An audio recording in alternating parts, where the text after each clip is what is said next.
many of us are in this cycle because we treat the weekend as something that is completely different than the week. When we plan our meals for the week, we plan Monday through Friday lunch. We just act like Friday, Saturday, Sunday don't exist. And this is part of the issue. Hello, friends, and welcome back to the Sweat Simple podcast. My name is Brooks Herbis, and I'm an online fitness, nutrition, and mindset coach who's here to help you simplify and make sense out of the all too confusing fitness and nutrition industry.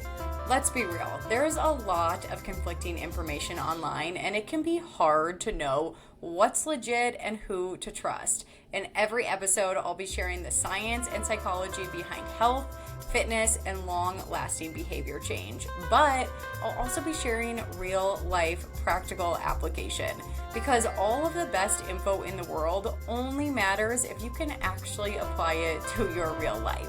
So grab a coffee, water, glass of wine, or lace up your walking shoes, and let's dive in. Hello, you guys. Welcome back to the Sweat Simple podcast. Today, we are going into your no more starting over summer weekend strategy because we are out of hibernation, we're defrosting, we are getting our personality back, which means that weekends are getting harder to navigate. And I am such an introvert, but I also can't spend an entire weekend indoors. And in Colorado, the sun guilt is so real. As soon as summer hits, I'm like, I need plans. I need to get out of the house. I need to be doing something. And maybe you feel the same way. Maybe you're not even an introvert, so you feel that way all the way or all the time. But you've also, at the same time, you have goals to hit and you are tired of throwing in the towel every single weekend on your health and fitness goals. Like, you feel like right now you have two options. You can either put your fitness goals on pause for the summer, or you can be miserable at all of your summer events. Like, you have not yet seen that there is middle ground. You have not yet seen that it is possible to have a thriving social life, to like get busy in the summer, to have these events pick up without it derailing your health and fitness goals. And today's podcast, we are going to break that myth. We are going to show you how to approach them moving forward. And you guys, these are the exact strategies that I use with my one-on-one coaching clients, but in coaching, it's personalized to your life. So every single week in their check-ins, I am looking at what my clients have going on in their calendar, what the roadblocks are that usually come up that cause them to throw in the towel and start over on your fitness journey. And we then plan for those things together so that, number one, you're still enjoying yourself at all of those events, but also number two, you're able to no longer see these things as roadblocks. You're able to get out of this never-ending cycle of starting over. So if that's your jam, go ahead, press pause on this episode. You can apply for coaching in the show notes. We'll chat about your goals, see if you're a good fit for my program, because I would love to have you in the Sweat Simple squad. But back to these tips that you can start implementing like tomorrow. These podcast episodes come out on a Thursday. You can do these things today and apply them for the weekend. So first things first, we got to know what's actually going on. Look ahead. So look at your weekend. Do you have any special occasions? And I want to be really clear that when I say special occasions, I don't mean fun events, because if we look at the whole summer, everything feels like a fun event. Like, everything feels like something that we want to just enjoy. But when I'm talking about this specifically, I mean a true special occasion. Things that happen like once, twice a month, and things that if you try to track calories at, or you try to like really hit your health and fitness goals, it would impact the amount that you're able to enjoy the event. So this might look like your best friend's wedding, your birthday. Really, one of my clients actually went to this like really cool, like office themed dinner party. That would be a really special event. You're not going to something like that every single week. Those would be the true special occasions, the true special events. Things that might be fun events, but not true special occasions would be things like if you meet up with your friends, multiple times a month at a brewery, probably not a special occasion.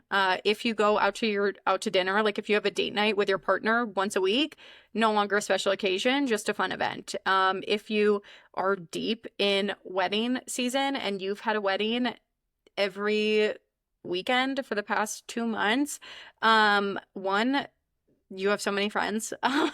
How are you surviving? And two, unfortunately, like not all of those weddings could be treated as special occasions because at that point, it's just something that happens in your life on a regular basis. And while it might be really fun, we can't count it as special because it's happening so frequently. And if your goals are still important to you, you need to learn how to navigate those events while still sticking to your goals. So that is step one. We're looking at our calendar, we're deciding out of like all the things I have going on, are any of these true special occasions?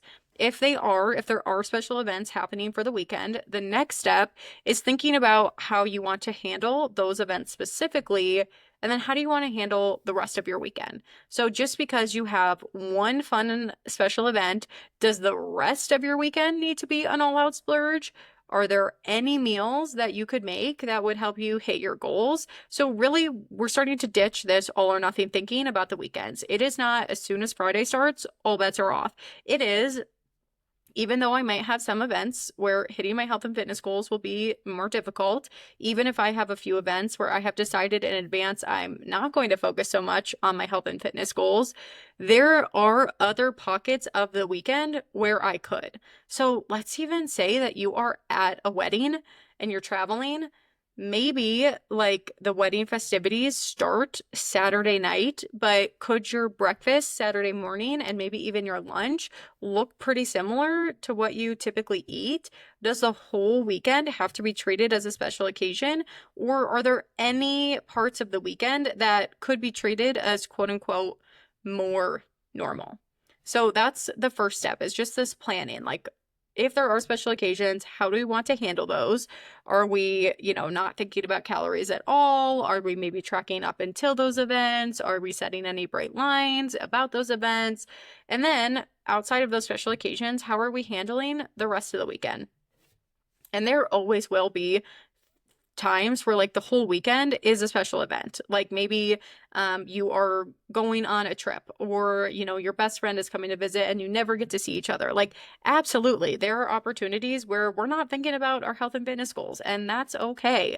But on a regular basis, when we think about most weekends, it's probably that it's really just like one event, maybe not even, that is like a true special occasion. And if we can treat the rest of the weekend as a normal weekend, we're going to be a lot more successful and a lot more consistent long term. So map out your weekend, decide what's a special occasion, what isn't, how you want to handle those events, and also how you want to handle the rest of the weekend. Now that you have this like plan, this overall blueprint for your weekend, I want you to think about what is going to help you stay the course. What do you need to do to make sure that your weekend looks pretty similar to your week? Do you need to make sure that you have groceries in your fridge? Do you want to get up and go for a walk first thing in the morning? Do you need to plan out your meals, even if that means you're eating meals out? So basically, this is where you're thinking about, if you're someone who stays really consistent Monday through Thursday, or whatever it is, what are the things that help you stay consistent Monday through Thursday? And how can you apply those things to the weekend? Because many of us are in this cycle because we treat the weekend as something that is completely different than the week. When we plan our meals for the week, we plan Monday through Friday lunch. When we grocery shop for the week, we get groceries for Sunday night through Thursday night. We just act like Friday, Saturday, Sunday don't exist. And this is part of the issue. We need to start treating our weekends more like our weeks. If we're meal planning for Monday through Thursday, start meal planning for Monday through Sunday. If you get groceries on Sunday, make sure that you're getting enough to last you up until you go to the grocery store again. Because if you have food in your fridge, if you have your meals planned out, if you treat these 3 days in a more similar way to how you treat the week, you're going to be a lot more successful. Consistency is going to feel a lot easier. And this isn't to say that like we have to keep the same structure, the same rigidity that we have Monday through Thursday. Like, of course, weekends do naturally look different. Most of us aren't working. Most of us have more social plans, but it's just about taking the principles that help with consistency during the week and applying those to your weekend. So figure out what those things are for you. For some of my clients, it's making sure that they have like really easy to grab freezer meals, because a lot of times they don't feel like cooking on the weekend. So for me, it was making sure that I actually get our groceries on Thursdays now as opposed to Sunday. Figure out what that thing is for you and make sure you have it going into the weekend. Now, the last thing is to always have a plan B in your pocket, because I often hear from my clients that part of the reason weekends feel so hard is because these unknown social events pop up. There's a lot of unexpected plans. Like even on Sundays, sometimes when we're doing the check-in, they're like, yep, the week's going to be super easy. I don't have anything on my calendar. And then they come back to me the next Sunday and they're like, oh, okay, actually, I ended up having like all these things happen over the weekend that I wasn't expecting it to. Like we just randomly decided to go to dinner, or my friend invited me to happy hour.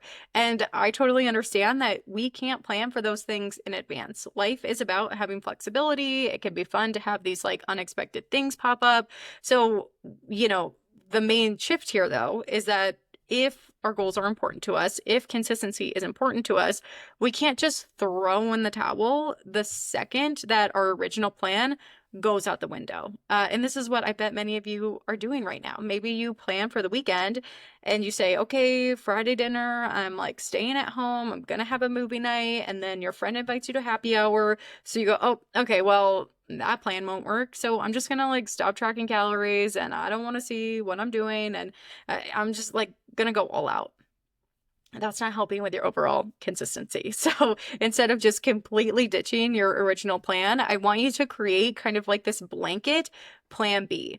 And these are the moments that I have my clients fall back on their core values. So throughout the coaching process, I'm always having my clients think about the type of eater, the type of exerciser they want to be long term, because that's how we make changes that go so much deeper than just short-term weight loss. When we can think about our overall core values and this like future person that we're trying to become, we start to make more decisions that are in line with this future version of us, as opposed to someone who's only focused on like just losing weight. So think about this future version of you. How does she handle social events in general? How many drinks does she usually have? What sorts of things does she order when she goes out to eat? Does she stop eating when she's full? Does she overeat? Like start to think about how future you handles those things. And then you can create this blanket plan B for these events that pop up that are based around those. So it's really a set of non-negotiables that you can use to start to navigate these events moving forward. So once you have this plan B in place, then, that Friday night that you originally planned to eat dinner at home and have a movie night, this time when that unexpected happy hour pops up, you go, oh, okay, yeah, I know how to navigate this, because when I go to happy hour, this version of me that I'm trying to become, she stops at one drink. She actually eats before she goes, and then she has like a couple bites of the appetizers that my friends got. And then you can just always fall back on that plan B moving forward. So it's not necessarily even a plan B, it's more so just your normal habits that are in line with this future version of you that you're trying to become. So yes, summer usually leads to an increase in social events, but I want this to be the year that you get out of that weekend binge restart cycle. So in order to do that, first, you're going to determine if you have any special events, or, how you want to actually handle not just those special events, but how you want to handle the rest of the weekend as well. So plan for the weekend as a whole. What are those special occasions? How am I handling those? How am I handling the rest of the weekend? Then I want you to think about what's going to help you stay consistent and follow through on this plan. So what are the habits? What are the behaviors that you need to start to implement so that it feels really easy to follow through? How can you set up your environment? What are the conversations you need to have with your friends? What is going to help you to be consistent? Lastly, have that go-to plan B for those unexpected social events. How does this future version of you who has already reached their goals, how does she handle social events? How does she handle unexpected plans? Keep this plan B in your pocket so that you can continue to fall back on it. And it just feels like you always know how to navigate these things, even when they're unexpected, even when you feel like you don't have time to plan for them. So that is all I've got for you guys today. Don't forget, I pick one person every single month who shares this to their stories and tags me in it, or leaves a review on Apple Podcast. I pick one person to win a free fitness and nutrition audit with me. So if that's something you're interested in, getting my eyes on your current health and fitness routine so you can make adjustments, leave a review, share this episode on your stories, tag me, and hopefully you are next month's winner. But thank you guys, as always, so much for listening, and I will talk to all of you so soon.